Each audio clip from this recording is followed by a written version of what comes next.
भोपाल से एक और बड़ी खबर। बीजेपी कार्य समिति की यहां बैठक है। वीडी शर्मा की टीम की पहली ये बैठक है। 3 साल बाद कार्य समिति की ये बैठक हो रही है। कार्य समिति की बैठक में 24 सदस्य शामिल हैं और राष्ट्रीय अध्यक्ष जेपी नड्डा भी वर्चुअली जुड़े हैं। सीएम शिवराज, वीडी शर्मा और सिंधिया भी इस बैठक में शामिल हो रहे हैं। बड़ी खबर आपको बता रहे हैं, बीजेपी कार्य समिति की आज भोपाल में बैठक है। वीडी शर्मा की टीम की ये पहली बैठक है। 3 साल बाद कार्य समिति की बैठक हो पा रही है और 24 सदस्य इस बैठक में कार्य समिति के शामिल हैं, जिसमें राष्ट्रीय अध्यक्ष जेपी नड्डा भी वर्चुअली जुड़े हुए हैं। सीएम शिवराज, वीडी शर्मा के अलावा सिंधिया भी इस बैठक में मौजूद है।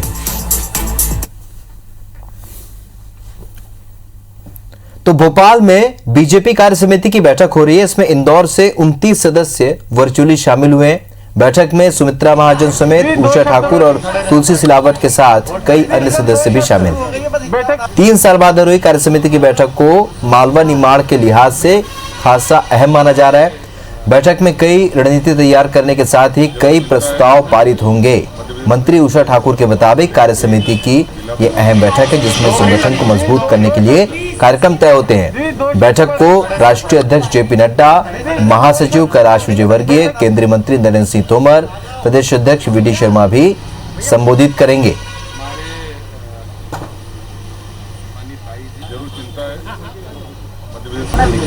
समिति की बैठक निरंतर रूटीन में होती रहती हैं और उसमें संगठन का जो मार्गदर्शन मिलता है उसको व्यवहारिक धरातल पर उतारने का काम हम सभी कार्यकर्ता करते हैं। दीदी के मालवा निर्माण को लेकर खास योजना है? ऐसा कुछ नहीं भैया। जो प्रदेश कार्य समिति में हमारे वरिष्ठ मार्गदर्शन से हमें एक दिशा मिलेगी और निश्चित तौर पे हम सभी कार्यकर्ताओं के लिए एक ऊर्जा प्रदान करने का काम करेंगे। इसके उनका और सब वरिष्ठ नेताओं का मार्गदर्शन मिलेगा। बहुत सारे प्रस्ताव भी हैं और राजनीतिक प्रस्ताव हैं, सामाजिक अन्य प्रस्ताव भी हैं, वो भी इसमें पेश किए जाएंगे और पारित किए जाएंगे। कार्य समिति की बैठक हो रही है। वीडी शर्मा की टीम की पहली बैठक 3 साल बाद हो रही है। कार्य समिति की ये बैठक, कार्य समिति की बैठक में 24 सदस्य शामिल हैं। वर्चुअली जुड़े हैं राष्ट्रीय अध्यक्ष जेपी नड्डा, सीएम शिवराज, वीडी शर्मा, सिंधिया भी शामिल हैं।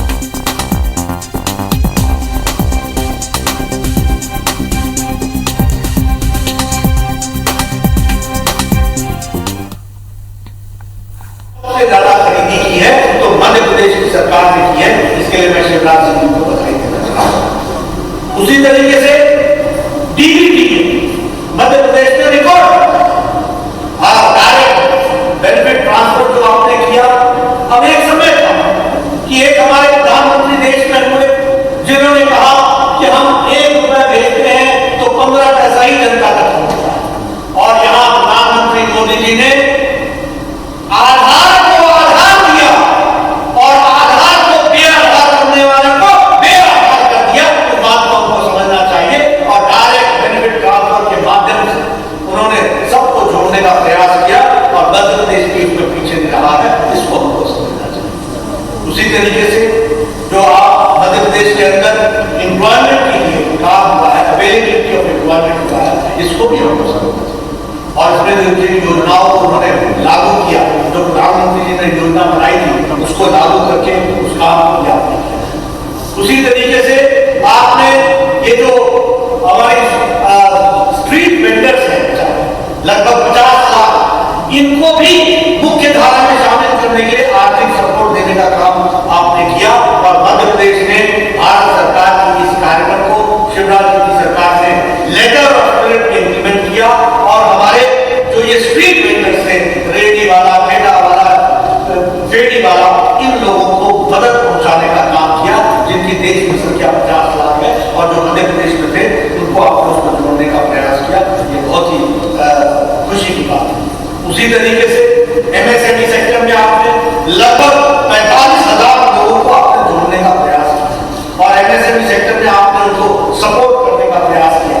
इसके लिए मैं शिवराज जी की सरकार को बधाई देना चाहता हूं। उसी तरीके से कोविड के दौरान जो हमारे जिन लोगों का नुकसान हुआ, फिर चाहे वो एम्प्लॉइज है या जर्नलिस्ट, उनको भी आपने आर्थिक मदद देने का जो काम किया है उसके लिए भी मैं आपको बधाई देना चाहता हूं।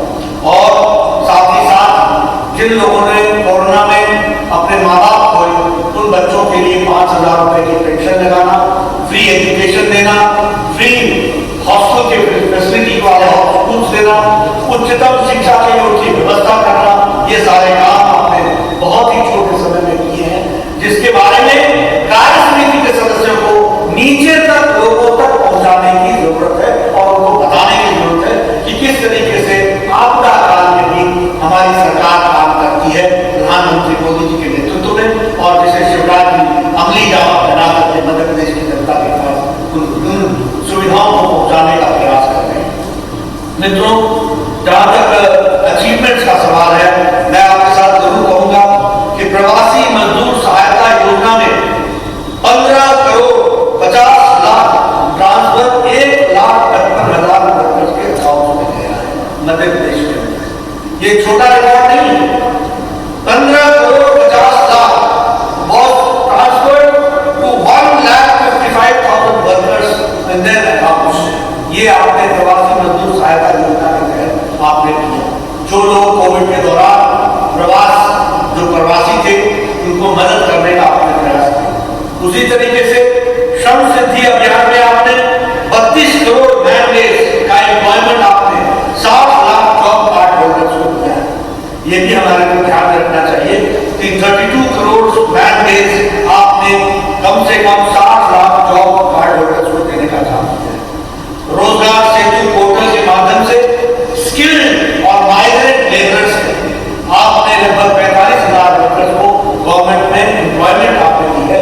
इसके लिए आप बधाई के बाद देखिए ये योजनाएं किस तरीके से लोगों की तस्वीर और तकदीर बनती है, ये भारतीय जनता पार्टी के कार्यकर्ता को समझना पड़ेगा और समझ करके इसको नीचे तक लोगों के दिमाग पर ठीक ढंग से ये अंकित हो, इसके लिए हमको चिंता करनी है। मुझे पता लगा है कि सारे प्रोसेस पूरे हुए हैं और चंबल एक्सप्रेस वे और नर्मदा एक्सप्रेस वे का काम शुरू हो रहा है। इसके लिए मैं बधाई देना चाहता हूँ। एक साल के अंदर 28,000 crore have been provided for the welfare of the poor under various schemes। 28,000 crore रुपए वेलफेयर स्कीम्स के तहत पूरे के पूरे मध्य प्रदेश में गरीब लोगों के लिए और उनके वेलफेयर के लिए स्कीम्स को लागू किया गया है। ये बहुत ही मन को खुशी देने वाला विषय है।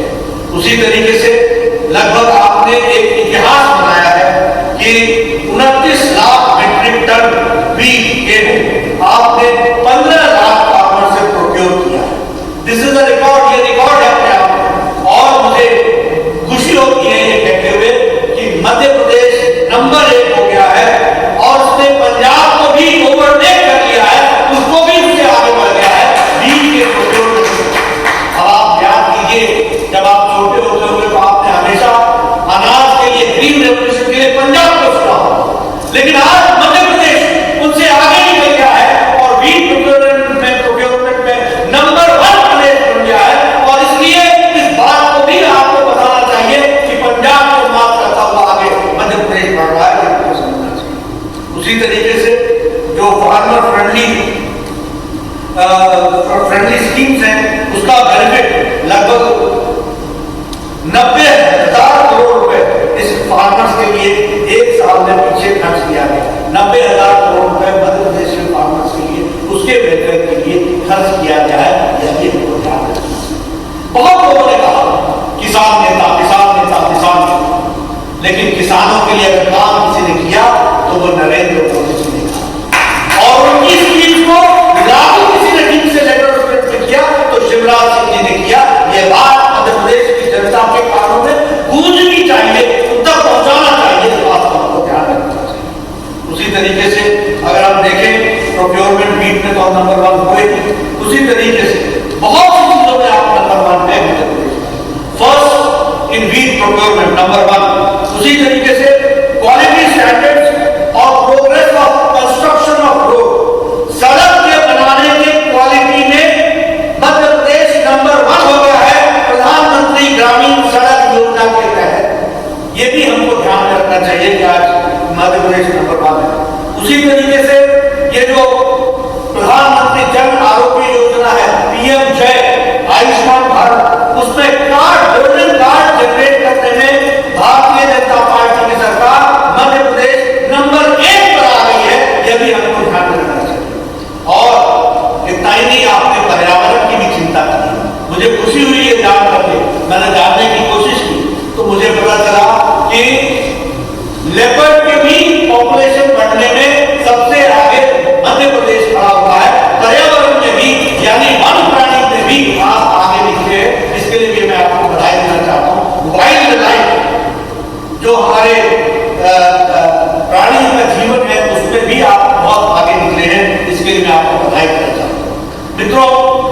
सब बातें आप जानते होंगे, लेकिन मैंने दोहराने की कोशिश की। क्यों दोहराने?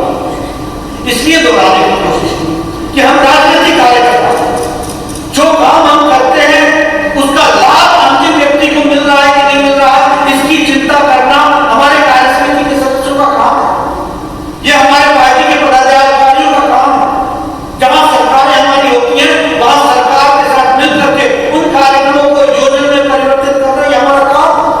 और इसलिए मैं विष्णुदत्त जी से निवेदन करूंगा कि आपने पार्टी के अंदर एक मॉनिटरिंग सेल बनाना चाहिए, जिस सेल के माध्यम से सरकार की नीतियों का लास्ट माइल डिलीवरी होने में हमारे कार्यकर्ता कैसे सहायक हो सकते हैं, कैसे मदद कर सकते हैं, इसकी हमको चिंता करनी चाहिए, ताकि जो आर्थिक विषय आएंगे, बाकी सारे आएंगे, उसको हम एक रूप दे सकें।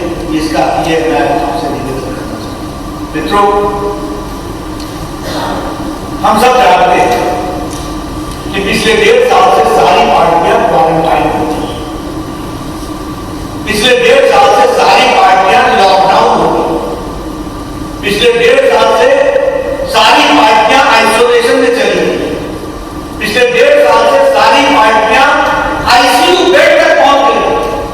ये नेता दिखते हैं तो ट्विटर पर दिखते हैं, ये नेता दिखते हैं तो आपको कहीं प्रेस कॉन्फ्रेंस में वर्चुअल प्रेस करते हुए दिखेंगे, एक तरफा। लेकिन भारतीय जनता पार्टी का करोड़ों कार्यकर्ता अपने जान को जोखिम में डालकर विपत्ति काल में सेवा ही संगठन के काम को आगे बढ़ाया है। इसके लिए करोड़ों कार्यकर्ताओं को मैं साधुवाद देता हूं। जिसमें राष्ट्रीय अध्यक्ष जेपी नड्डा वर्चुअली जुड़े। बैठक में 4 सत्र होंगे। उद्घाटन सत्र में भारतीय जनता पार्टी के अध्यक्ष जेपी नड्डा ने संबोधित किया। नड्डा ने शिवराज सरकार के कामों की जमकर तारीफ की। कहा कि चाहे गेहूं खरीदी का मामला हो, सड़क बनाने की गुणवत्ता हो या कोरोना काल में काम किए गए हों, शिवराज सरकार ने मध्य प्रदेश को देश में नंबर 1 बनाया। नड्डा ने शिवराज की तारीफ में कहा कि उन्होंने सबके साथ मिलकर मध्य प्रदेश को आगे बढ़ाया। बैठक के समापन सत्र में सीएम शिवराज संबोधित करेंगे। कार्य समिति की बैठक में 24 सदस्य शामिल हैं।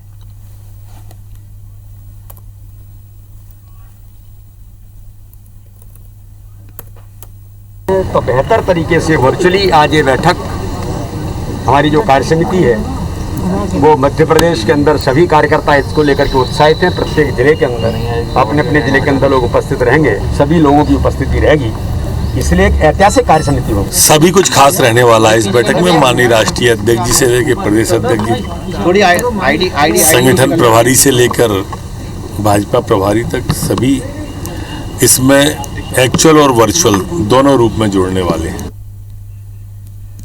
तो बीजेपी प्रदेश कार्य समिति की टीम वीडी शर्मा की ये पहली मीटिंग है। हालांकि इसमें काफी सारे लोग वर्चुअली जुड़े हैं, लेकिन प्रदेश कार्य समिति में सबसे पहले राष्ट्रीय अध्यक्ष ने जो सत्र की शुरुआत की वो शिवराज सरकार की तारीफ से की।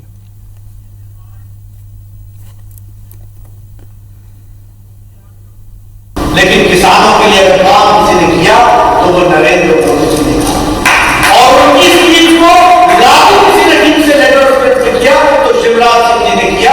ये बात मध्य प्रदेश की जनता के कानों में गूंजनी चाहिए, उन तक पहुंचाना चाहिए। इस बात को हमको ध्यान रखना चाहिए। उसी तरीके से अगर हम देखें प्रोक्योरमेंट मीट में तो हम नंबर 1 हुए, उसी तरीके से बहुत सी चीजों में आप नंबर 1 है Madhya Pradesh. First in wheat procurement number 1। उसी तरीके से क्वालिटी स्टैंडर्ड्स और progress of construction of road, सड़क के बनाने की क्वालिटी में मध्य प्रदेश नंबर 1 हो गया है प्रधानमंत्री ग्रामीण सड़क योजना के तहत। और भोपाल से हमारे सहयोगी सुधीर इस वक्त हमारे साथ में जुड़ रहे हैं। सीधे उनका रुख करते हैं। सुधीर, जेपी नड्डा ने मध्य प्रदेश सरकार के तारीफों के पुल बांधे हैं, साथ ही साथ कार्यकर्ताओं को या यूं कहें कि टीम वीडी शर्मा को पहली बार सीधे तौर पर संबोधित किया। कितना महत्व है इसका? देखिए, बिल्कुल बात की जाए तो बीडी शर्मा की पहली कार्य समिति की जो पूरी बैठक है और बीजेपी की इस पूरी कार्य समिति में जेपी नड्डा दिल्ली से वर्चुअली शामिल हुए थे और औपचारिक तौर पर जो भाषण एक राष्ट्रीय अध्यक्ष का हुआ था उसमें मध्य प्रदेश सरकार ने जो कोविड के दौरान जो कामकाज किया था उसको लेकर जमकर तारीफ की है। शिवराज सरकार के कामों की तारीफ को लेकर ही एक राजनीतिक प्रस्ताव आज इस पूरी कार्य समिति की बैठक में लाया जाएगा, जिसमें केंद्र सरकार और राज्य सरकार के कामकाज को कैसे जनता के बीच में ले आया जाए, कार्य समिति के सदस्यों को इस बारे में बताया जाएगा। जो बात मध्य प्रदेश के अंदर कोरोना के दौरान राज्य की सरकार ने किया था, जेपी नड्डा ने उसका उदाहरण दिया था। लिहाजा आज अगर बात करें तो प्रदेश अध्यक्ष बीडी शर्मा जेपी नड्डा के भाषण के बाद में जो कार्य समिति के अगले विषय थे, चाहे राजनीतिक प्रस्ताव की बात करें, उन पर चर्चा हुई और थोड़ी देर पहले भोजन अवकाश यहाँ पर हुआ और उसके बाद में ये माना जा रहा है कि जो आखिरी जो संबोधन होगा उसमें मुख्यमंत्री शिवराज सिंह चौहान और प्रदेश अध्यक्ष बीडी शर्मा संबोधित करेंगे, जिसमें मध्य प्रदेश सरकार के द्वारा आने वाले समय के जो संगठन के जो कामकाज है उसके बारे में बताया जाएगा और प्रदेश सरकार क्या कुछ करने वाली है इसके बारे में मुख्यमंत्री शिवराज सिंह चौहान बताएंगे। इसके अलावा अगर बात करें तो प्रदेश प्रभारी है मुरलीधर राव, केंद्र की संगठन की क्या कुछ अपेक्षा मध्य प्रदेश के संगठन से है, लिहाजा एक सेतु के तौर पर वो काम करने वाले हैं और मध्य प्रदेश के अंदर उनकी उपस्थिति इसी बात को लेकर है, क्योंकि ज्यादातर जो दिल्ली के नेता थे वो दिल्ली से ही वर्चुअली माध्यम से इस पूरी कार्य समिति की बैठक में जुड़े थे। पर लेकर मुरलीधर राव बताएंगे कि केंद्र के जो संगठन है, राष्ट्रीय संगठन है, वो मध्य प्रदेश से क्या अपेक्षा रखता है और किस तरीके से कामकाज को लेकर, मोदी सरकार के कामकाज को लेकर मध्य प्रदेश के कार्यकर्ता, मध्य प्रदेश के जो नेता हैं वो जनता के बीच में जाए, इस बारे में एक विस्तृत जानकारी इस पूरी कार्य समिति की बैठक में दी जाएगी। पहली बार कार्य समिति का स्वरूप बदला हुआ है, क्योंकि अक्सर हमने देखा था कि बीजेपी के अंदर जो कार्य समितियां हुआ करती थी उसमें सभी सदस्य मौजूद रहा करते थे, पर लेकिन एक्चुअल और वर्चुअल तरीके से जब कोरोना के बाद अनलॉक की स्थिति बनी है तो एक्चुअल और वर्चुअल दोनों तरीके से इसमें सदस्यों को शामिल किया गया है। जो पदाधिकारी प्रदेश कार्य समिति में है उनको उनके गृह जिले से जोड़ा गया है। इसके अलावा दिल्ली से अगर बात किया है तो राज्यसभा सांसद ज्योतिरादित्य सिंधिया, इसके अलावा केंद्रीय मंत्री नरेंद्र सिंह तोमर, ये सभी दिल्ली से वर्चुअली रूप से इस पूरी कार्य समिति में जुड़े हुए हैं। शाम तक ये कार्य समिति की बैठक चलेगी, जिसमें आगामी कार्यक्रमों की रूपरेखा भी तैयार की जाएगी और सुभाष भगत जो है संगठन महामंत्री हैं प्रदेश के, वो बताएंगे कि आने वाले समय में बीजेपी के क्या कुछ कार्यक्रम रहने वाले हैं। लिहाजा अब तक की जो महत्वपूर्ण बातें रही उनमें जेपी नड्डा का भाषण और प्रदेश अध्यक्ष का जो उद्बोधन था वो एक खास रहा, क्योंकि इस भाषण के दौरान न केवल सरकार के कामकाज को बताया गया बल्कि कांग्रेस के द्वारा जो सरकार के खिलाफ जो प्रचार किया गया था उसको दुष्प्रचार के रूप में बीजेपी ने यहाँ पर बताया। प्रदेश अध्यक्ष बीडी शर्मा ने साफ तौर पर कहा कि पूर्व मुख्यमंत्री कमलनाथ और दिग्विजय सिंह, जो वैक्सीनेशन की बात हो या फिर कोरोना के दौरान जो आंकड़ों को लेकर कांग्रेस लगातार सियासत करती रही है उसमें प्रदेश सरकार को दुष्प्रचार करने का काम किया और इसका जवाब कार्यकर्ताओं को देना होगा। ये बात भी आज कार्य समिति की बैठक के दौरान प्रदेश अध्यक्ष ने कही है। लिहाजा एक तस्वीर अगर मैं दिखाना चाहूँ कि बीजेपी के कार्यालय की, जहाँ पर आप देखेंगे कि कार्य समिति को लेकर खास तौर पर न केवल सजावट की गई थी बल्कि जो तस्वीरें दिखाऊंगा पीछे जहां पर कार्य समिति की बैठक चल रही है वहां पर भोजन अवकाश हुआ है और उसके बाद में पुनीत जो सत्र है इसके बाद में उसमें मुरलीधर राव, सुभाष भगत, मुख्यमंत्री शिवराज सिंह चौहान और प्रदेश अध्यक्ष बीडी शर्मा, इनका संबोधन आखिरी सत्र में होगा, जहां पर जो बचे हुए जो आगामी जो कार्यक्रम है बीजेपी के कार्यक्रमों की रूपरेखा उसको सुभाष भगत बताएंगे और मुख्यमंत्री क्या बातें कार्य समिति के सदस्यों के सामने रखते हैं, ये एक सबसे महत्वपूर्ण बात है जिस पर सबकी निगाह है। पुनीत, चलिए, तो अभी इस वक्त जो सत्र की शुरुआत हुई जिस तरीके से उससे स्पष्ट है कि भारतीय जनता पार्टी का राष्ट्रीय नेतृत्व प्रदेश नेतृत्व से या प्रदेश के कार्यकर्ताओं से क्या और किस तरह का प्रचार जनता के बीच पहुंचाना चाहता है, इस पर मूल तौर पर बातें की जाएंगी और इसके सत्रों की शुरुआत हो चुकी है। शुक्रिया आपका सुधीर इस पूरे अपडेट के लिए, जानकारी के लिए। भोपाल में बीजेपी कार्य समिति की बैठक शुरू हो चुकी है। इसमें इंदौर से 29 सदस्य वर्चुअली जुड़े हैं। इस बैठक में सुमित्रा महाजन समेत उषा ठाकुर, तुलसीराम सिलावट के साथ कई सदस्य शामिल हैं। 3 साल बाद कार्य समिति की बैठक को मालवा निर्माण के लिहाज से काफी अहम बताया जा रहा है। बैठक में नई रणनीति तैयार करने के अलावा कई प्रस्ताव पारित होंगे। मंत्री उषा ठाकुर के मुताबिक कार्य समिति की बैठक अहम होती है जिसमें संगठन को मजबूत करने के लिए कार्यक्रम तय किए जाते हैं। प्रदेश कार्य समिति की बैठक निरंतर रूटीन में होती रहती हैं और उसमें संगठन का जो मार्गदर्शन मिलता है उसको व्यवहारिक धरातल पर उतारने का काम हम सभी कार्यकर्ता करते हैं। दीदी के मालवा निर्माण को लेकर कुछ खास योजना है? ऐसा कुछ नहीं भैया, जो प्रदेश कार्य समिति में हमारे वरिष्ठ मार्गदर्शन से हमें एक दिशा मिलेगी और निश्चित तौर पे हम सभी कार्यकर्ताओं के लिए एक ऊर्जा प्रदान करने का काम करेंगे। इसके उनका और सब वरिष्ठ नेताओं का मार्गदर्शन मिलेगा। बहुत सारे प्रस्ताव भी हैं और राजनीतिक प्रस्ताव हैं, सामाजिक अन्य प्रस्ताव भी हैं, वो भी इसमें पेश किए जाएंगे और पारित किए जाएंगे।